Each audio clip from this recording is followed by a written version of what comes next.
के, वर्गाकार के।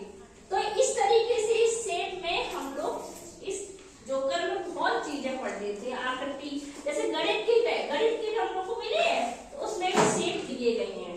देखो ये बॉल, ये देखो ये वर्गाकार है, और ये देखो ये आयत है। ऐसे तो खेत होते हैं इस तरीके के, आयत है, ये वर्गाकार गोल गोल है। ऐसे ही डाइस हो, इतने सारे वो होते हैं। और इससे पैटर्न हम लोग बनाने सीखे थे। हम लोग क्या करते थे, हर शेप का एक पैटर्न लगा देते हैं। पहले ये लगा दिया, फिर ये लगा दिया, और फिर ऐसे ऐसे सर्कल लगा दिया। अब इसके बाद